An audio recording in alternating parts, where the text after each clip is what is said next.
Bueno, empezamos entonces, oramos.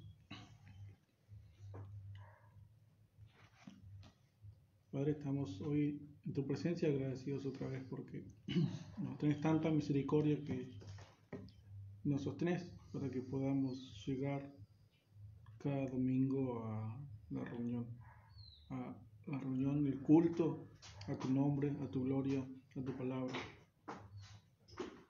a nuestro Señor, a tu Hijo, quien dio la vida por nosotros. Nos acompañaste en toda esta serie, este tema de tus atributos. Nos hablaste de vos, nos mostraste quién sos y cómo cada parte de tu ser nos lleva a la cruz.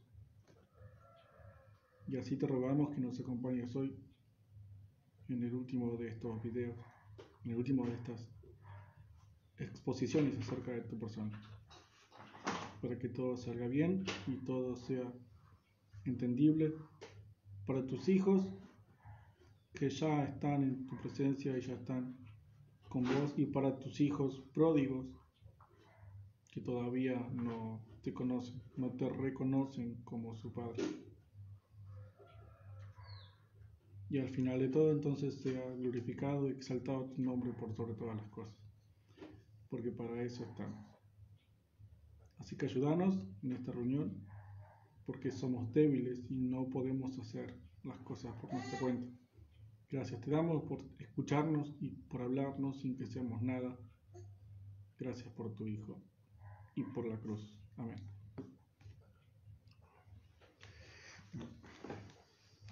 Hoy vamos a entonces terminar con la serie de los atributos de Dios y vamos a ver que podríamos seguir. Son muchísimos que voy a dejar sin mirar, como la bondad, el amor, la gracia, pero bueno, la mayoría de esos están incluidos en los otros atributos que ya vimos.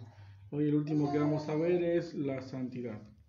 Realmente este no podía quedar afuera y vamos a hablar acerca de la santidad de Dios.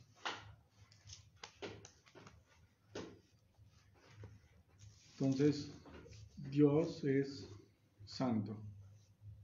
3 veces santo, dice la palabra de Isaías. Santo, santo, santo. El único atributo que la palabra exalta o destaca de esa manera. Cuando las palabras son repetidas 3 veces, son repetidas en la Biblia, habla de un énfasis por la importancia de eso que se dice. Al estar repetido 3 veces, que es el número de la Trinidad, el número de Dios, habla de una importancia muy alta, como si se intentara destacar a la santidad de Dios sobre todos los demás atributos. Aunque no hay uno más importante de otros, sí podríamos concluir que la Biblia destaca un poco más su santidad que el resto de sus atributos. No hay otro atributo que se lo diga así: santo, santo, santo. Y vamos a empezar hablando de la palabra santo, que viene de es la traducción de una palabra hebrea que es viene de una raíz hebrea que es kad, y kad significa cortar o separar. Sí, hay muchas palabras que vienen de esa palabra kad, pero la palabra santo también viene de esta palabra y significa cortar o separar o apartar también.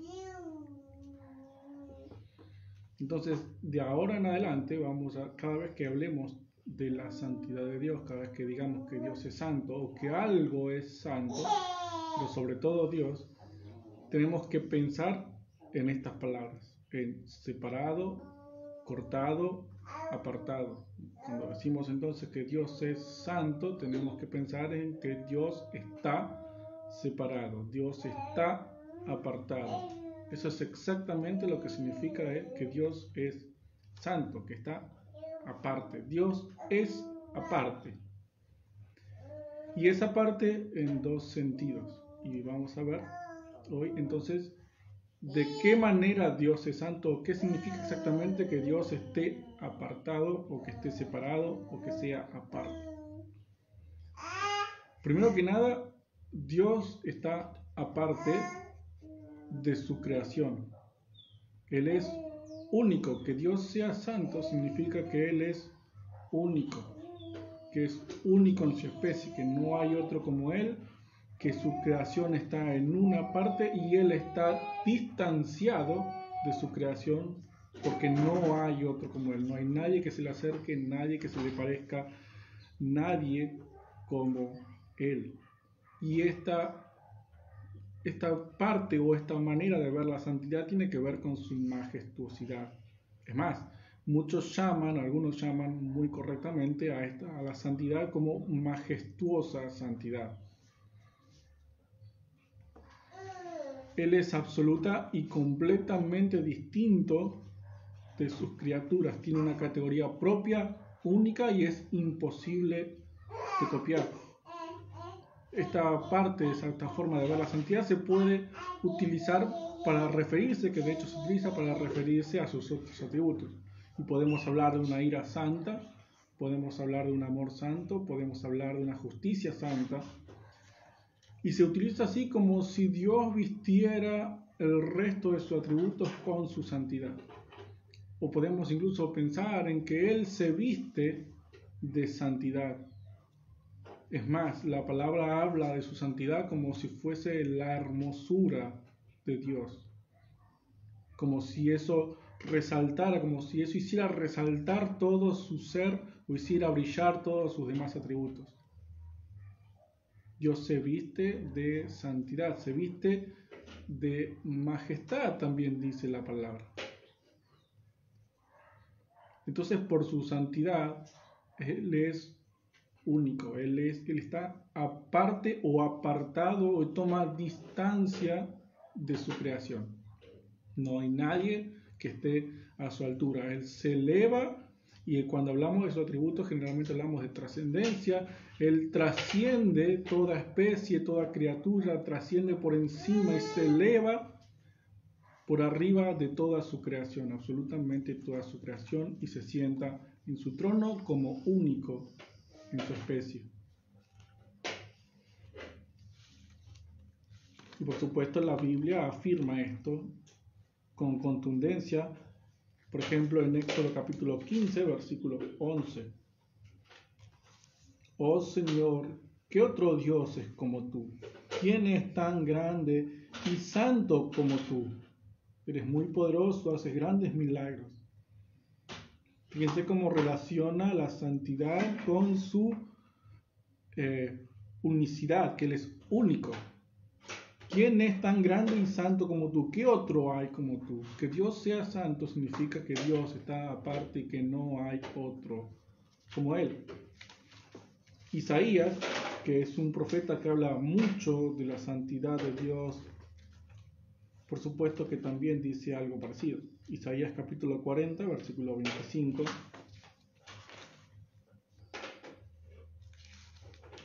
Isaías 40, 25. El santo Dios dice, y Él mismo lo dice ahora entonces, ¿con quién me van a comparar? ¿Quién es como yo? El santo dice, ¿quién hay otro como yo? ¿Quién se parece a mí? ¿Con qué me van a comparar?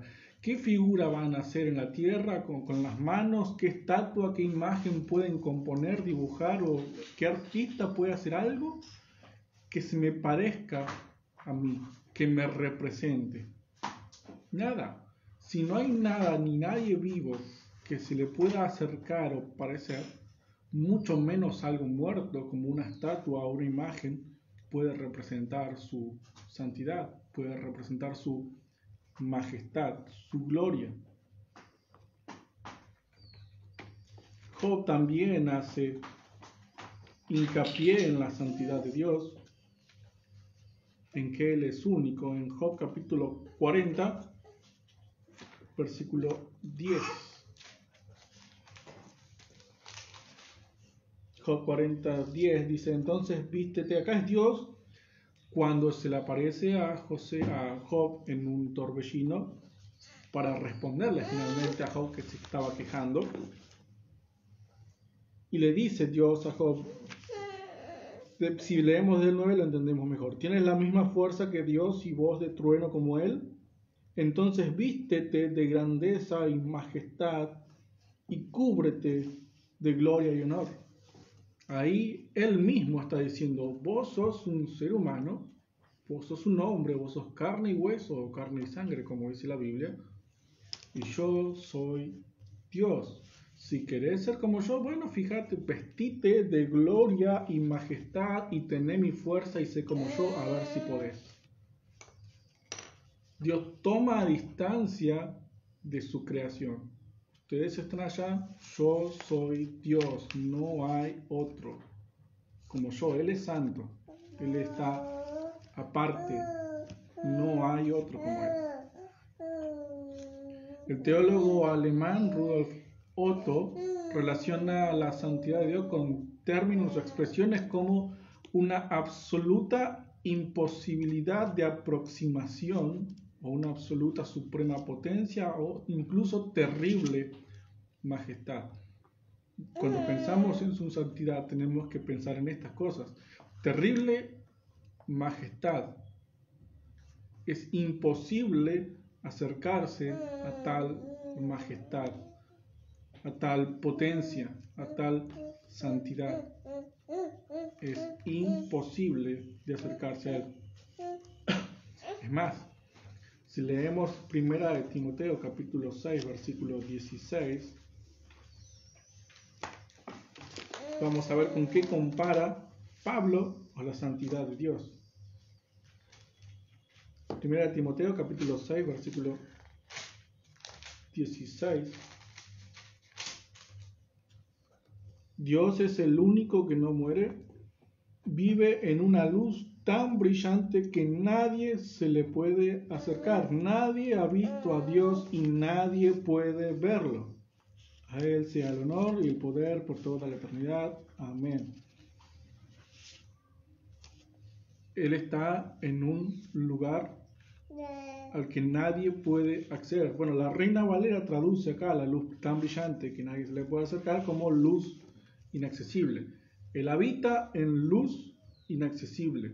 ¿Por qué? Porque Él es santo. Porque nadie puede parecérsele y ni siquiera acercarse, ni siquiera aproximarse a Él debido a su santidad, debido a que nadie puede tener el lugar que Él tiene, ni siquiera el lugar alrededor de Él. Vive en una luz tan brillante. Fíjense que compara la santidad con la luz, y acá tenemos una forma excelente de imaginarnos a Dios como santo, como una luz tan brillante, tan potente, que ni siquiera soportaríamos con los ojos cerrados. Como cuando mira una luz fuerte, cierra los ojos y, bueno, no le afecta tanto. Si es más poderosa la luz, más fuerte, se tapa con la mano. Con las manos se tapa los ojos, entonces, bueno, uno resulta afectado en su vista. Pero imaginemos que la luz es tan potente que tendríamos no solamente que taparnos las manos, sino darnos vuelta. Y así todo, quizás esa luz sería tan potente que traspasaría nuestro cráneo y todavía por nuestros ojos llegaría la luz a nuestros ojos y podríamos todavía verla y sentirla. Entonces no solamente tendríamos que darnos vuelta, sino alejarnos de esa luz para que no nos afecte los ojos. Y según la ciencia, la física, la química, toda fuente de luz es igual a calor. Entonces, la luz no sería solamente tan potente que nos afectaría la vista, sino que además produciría tanto calor que tendríamos que alejarnos todavía más. Y esa es la forma en la que se compara, la que está hablando Pablo de su santidad, con una luz tan potente que es imposible acercarse a ella. Es imposible acercarse a Dios.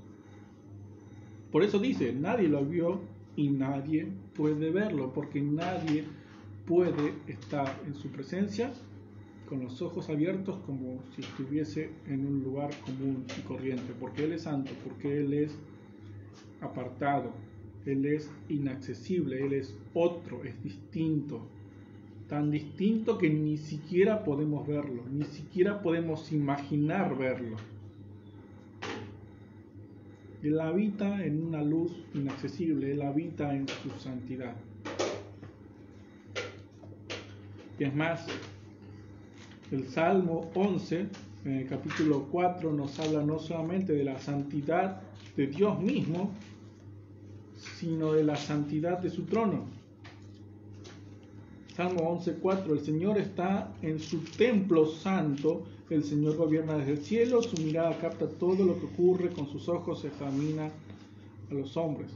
El lugar donde Él está, que por supuesto no es un lugar físico, pero así lo describe la Biblia, su templo, su trono, todo eso es santo. Y esta es otra imagen que podemos usar para hablar de la santidad de Dios, sobre todo en este aspecto de su majestad. Él está, imagínense, un castillo, un rey, con una alfombra que lleva hasta su trono. Cuando uno quiere llegar a donde está el rey, tiene que pasar por muchísimos filtros, muchos guardias, muchos peligros, muchos obstáculos, para siquiera poder acercarse al castillo del rey. Es imposible acercarse a donde habita o donde está el rey, un ser humano, porque tiene muchos guardias, mucha defensa que evita que uno llegue ahí.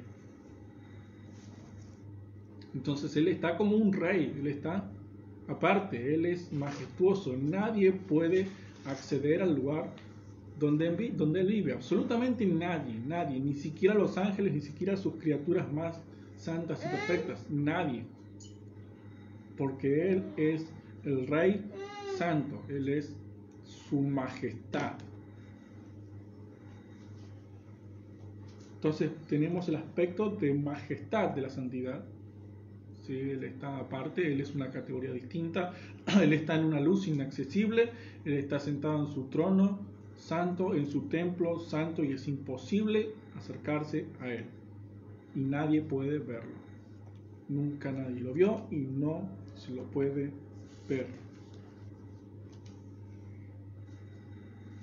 Eso por un lado. Por otro lado, Dios es santo y está apartado del pecado.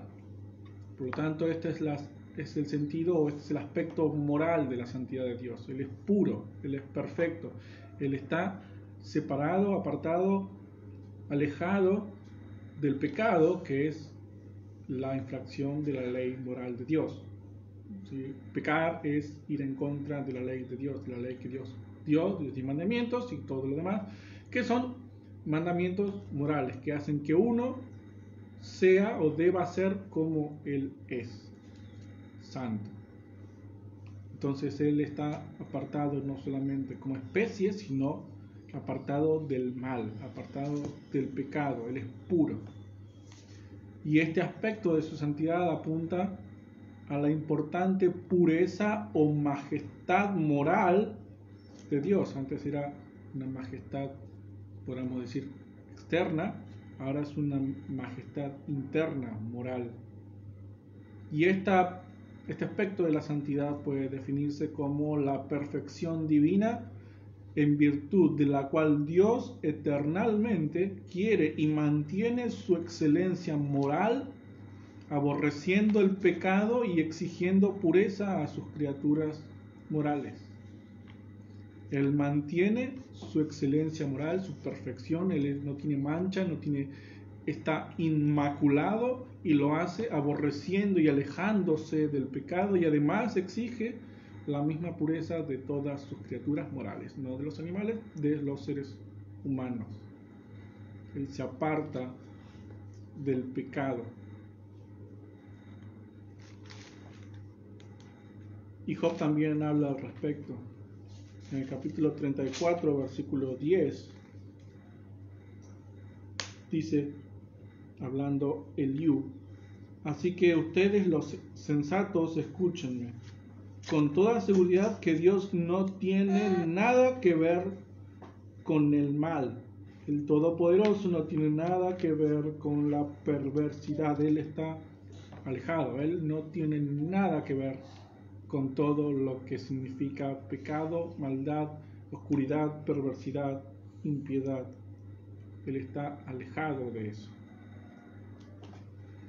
Y está tan alejado, el Salmo 5, versículo 5, dice que aborrece incluso a todos los que hacen iniquidad.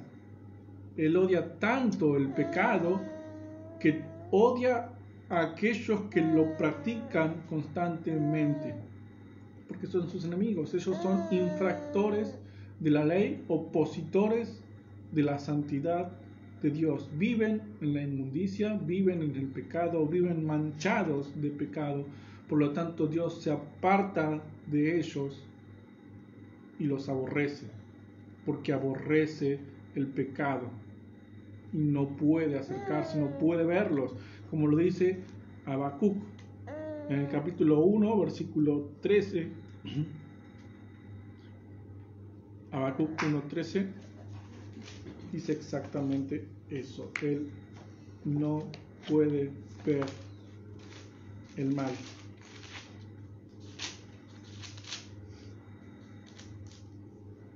Tus ojos son demasiado puros como para mirar el mal. Serías incapaz de observar la maldad. Él es demasiado puro y ni siquiera soporta mirar la maldad. Él se aleja, toma distancia y además aparta la mirada. Mira para atrás, no puede, no soporta. Ya vimos que el pecado provoca la ira de Dios. Él es omnipresente, Él es omnisciente, Él no puede cerrar los ojos y no ver. Es una expresión que denota su odio, su aborrecimiento total y profundo contra el pecado.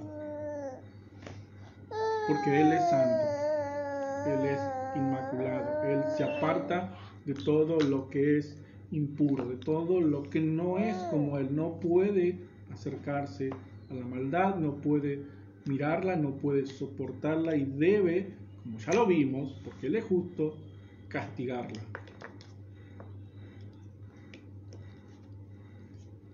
Hebreos capítulo 12, versículo 29 dice claramente que nuestro Dios, y esta es otra imagen que podemos usar para este aspecto de su santidad, nuestro Dios es fuego consumidor. Y buscando estas palabras fuego consumidor encontré que hay varios versículos que hablan de Dios como fuego consumidor, no es solamente ahí. Dios es fuego consumidor y esta es una forma de entender su santidad en el aspecto moral. Y este es un ejemplo que me gusta usar, que lo uso bastante, que es el ejemplo del sol. Veamos la santidad de Dios como el sol. A una distancia segura, el sol no lo afecta a uno. Es más, bueno, incluso estando en la tierra, el sol quema a veces, estando a una distancia bastante alejada. Pero estamos seguros si el sol no nos va a consumir donde estamos ahora.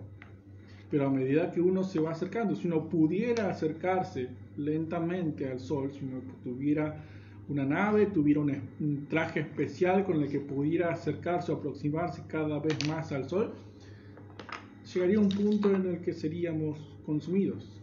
Que es tan peligroso el sol, tan potente, que uno no puede acercarse sin ser consumido, sin desaparecer, sin quemarse. La única forma sería tener un traje tan fuerte, tan especial, que lo recubra todo a uno para entonces poder acercarse, incluso meterse adentro y jugar ahí cerca del sol. Pero eso es imposible. Así de imposible es acercarse a Dios, así de peligroso es acercarse a la santidad de Dios. Como todo ser humano, como estamos manchados de pecado, estamos sucios por el pecado y Él no puede, su santidad no puede soportar el pecado. Cualquiera que intente acercarse a Él manchado de pecado, manchado de delitos, manchado de infracciones a su ley, terminaría muerto, terminaría siendo consumido, porque Él es fuego consumidor, su santidad es fuego consumidor. Él es tan puro que no puede permitir que el pecado se le acerque. Y esto lo entendía el profeta Isaías. En el capítulo 6 tenemos la visión de Isaías de la santidad de Dios. Si leemos desde el 1 hasta el 5, dice así: el año en que murió el rey Usías, vi al Señor sentado en un trono muy alto. ¿Ven? Majestad, altura. Los bordes de su manto llenaban el templo. Sobre él se veían ángeles serafines con 6 alas cada uno. Con 2 alas se cubrían el rostro, con otras 2 alas se cubrían los pies y con las otras 2 volaban. Ven que ni siquiera sus propias criaturas perfectas y santas, que son los serafines, que incluso son criaturas potentes, que de hecho serafines tiene que ver con el fuego, su nombre mismo tiene que ver con el fuego, y fíjense que esas criaturas tienen que ser serafines, tienen que estar relacionadas con el fuego porque están cerca de la santidad de Dios, y ni siquiera ellas pueden estar sin cubrirse los ojos. Y se decían el uno al otro: Santo, santo, santo es el Señor Todopoderoso, su gloria llena toda la tierra. El umbral de las puertas se estremecía debido al sonido de las voces y todo el templo se llenó de humo. Entonces yo exclamé: pobre de mí, ya me doy por muerto, porque mis labios son impuros, vivo en medio de un pueblo de labios impuros, y sin embargo he visto al Rey, al Señor Todopoderoso. Isaías entendía perfectamente que si se acercaba a Dios con impureza, iba a morir, iba a ser consumido por su santidad. Todo el contexto de la visión apunta a eso: santo, santo, santo, pobre de mí.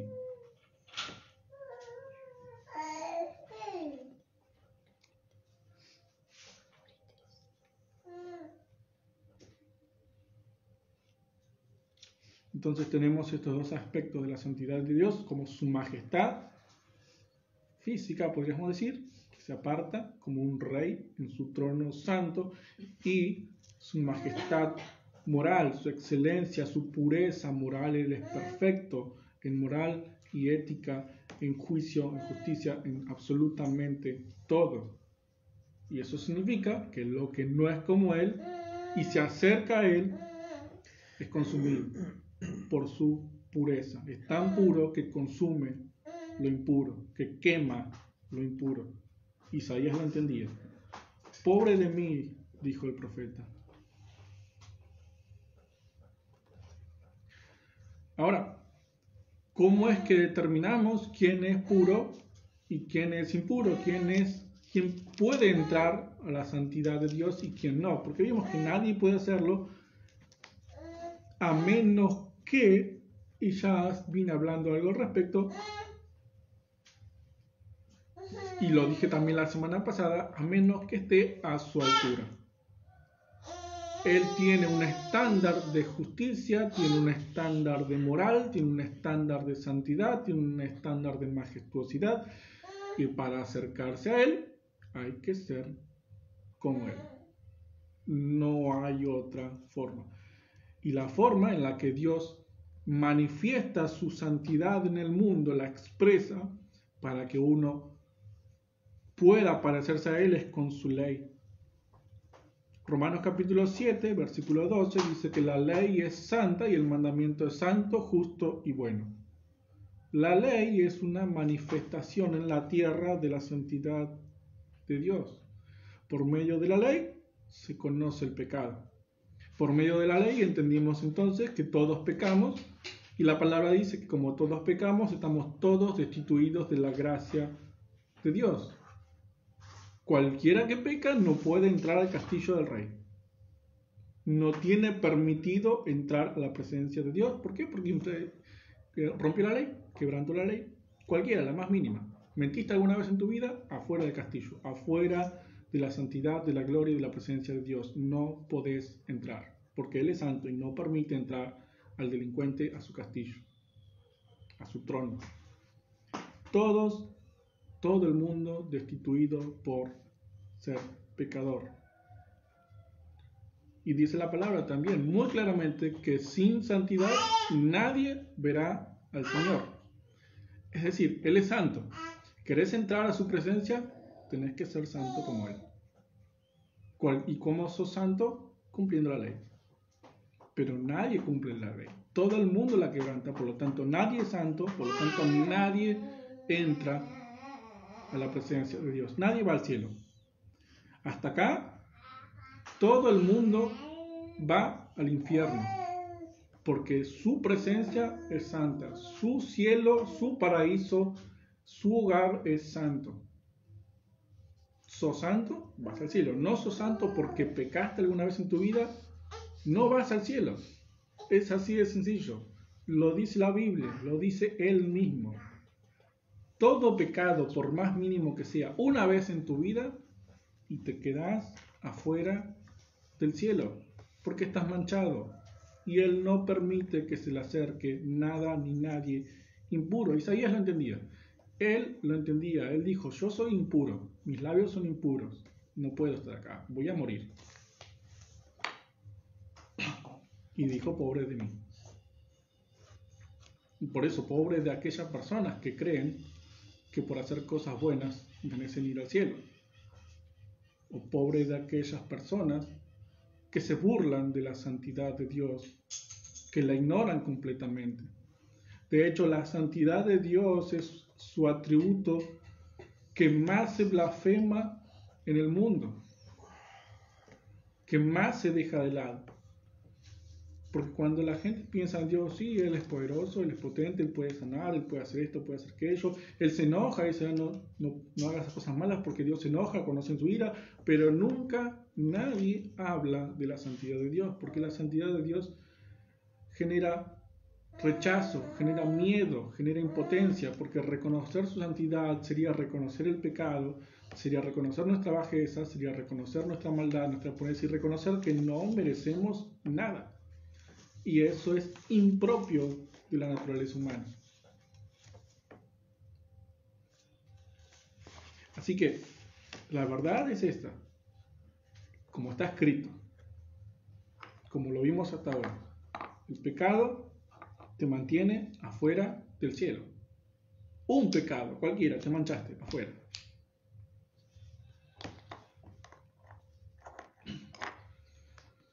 Pero hay una forma en la que puede entrar.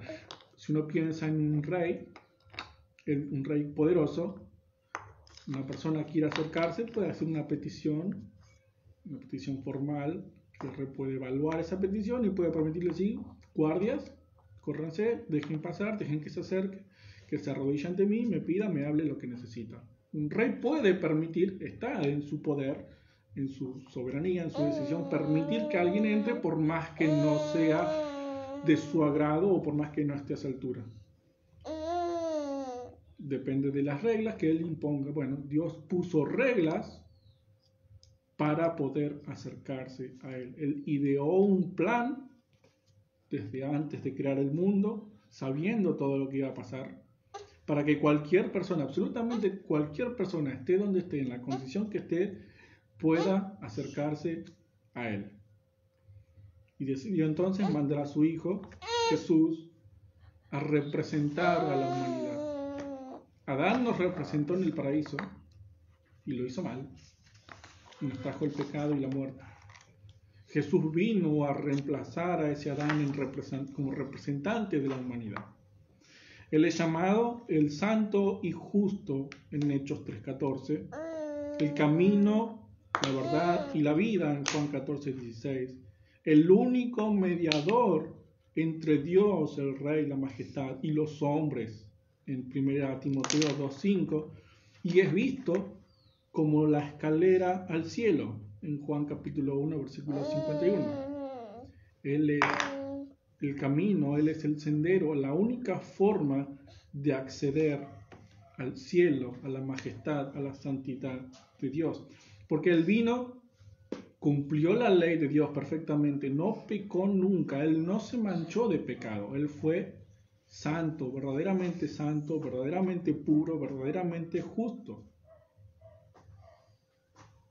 Dice la palabra en 1 Corintios, el que no conoció pecado, por nosotros lo hizo pecado, para que nosotros fuésemos hechos justicia de Dios en él.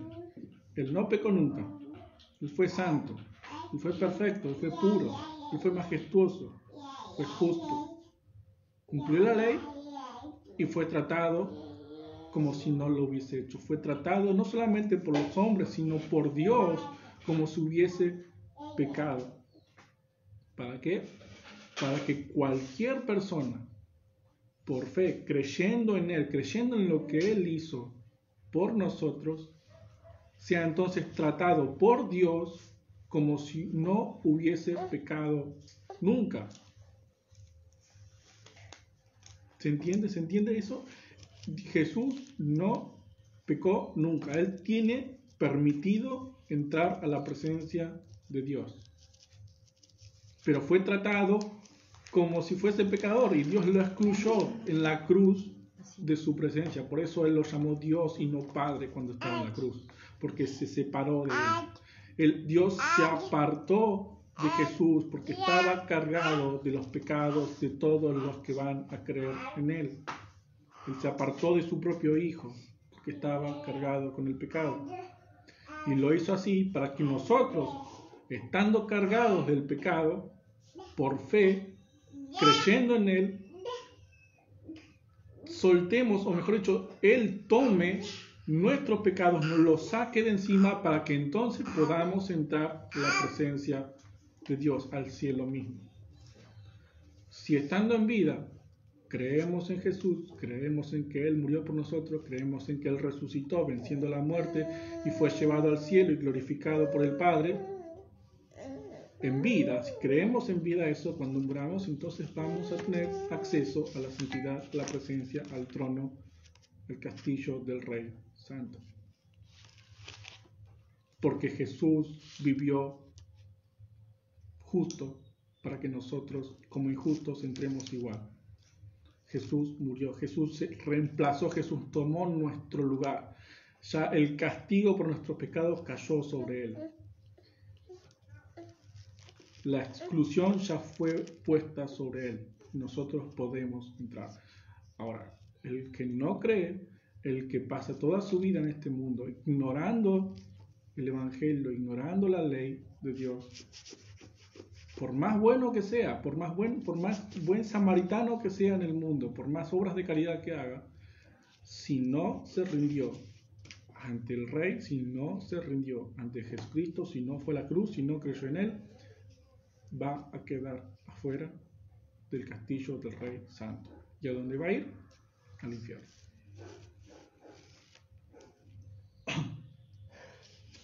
Él recibió la condena por nuestros pecados y, como dice la palabra, somos aceptos por Dios en el amado. Dios nos acepta porque estamos en su Hijo. Solamente por eso. Estas son las condiciones que puso para que podamos acceder a Él. Es muy sencillo. Es reconocer que no merecemos nada de Dios, que vamos a ir al infierno porque pecamos y que la única forma de acceder al cielo, de acceder a la presencia, a la santidad de Dios, es ser como Él. Y eso se logra revistiéndose con la santidad de su Hijo. Por fe, creyendo en lo que Él hizo por nosotros. Entonces, Él es santo, Él está aparte, Él es perfecto, Él es puro y nosotros no. Así que hubiésemos quedado afuera, no hubiese habido ninguna forma de acceder al cielo si no hubiese sido por Jesucristo. Entonces, sin santidad nadie puede ver al Señor. Vamos a orar para terminar y agradecer al Señor por esto. Padre, te damos gracias porque nos hablaste de vos, de tu santidad, de tu majestad, de tu excelencia, de tu altura. Que estas palabras no se nos olviden, que cada vez que pensemos en vos, pensemos primeramente en tu santidad, en que vos estás aparte de todo y de que mereceríamos quedarnos afuera, excluidos, mereceríamos ser consumidos por tu santidad. Pero tuviste y tenés misericordia de tu creación y diste una forma, un camino, un único camino para poder entrar en tu presencia. No era necesario que lo hicieras, pero así lo hiciste porque nos amaste y nos amás con amor eterno. Así que nosotros, tus hijos, te rogamos que nos recuerdes tu santidad y te rogamos que se la muestres a tus hijos pródigos para que reconozcan que no pueden seguir viviendo así en el mundo y vuelvan a tus brazos. Y que todo sea para tu gloria. Amén. Amén.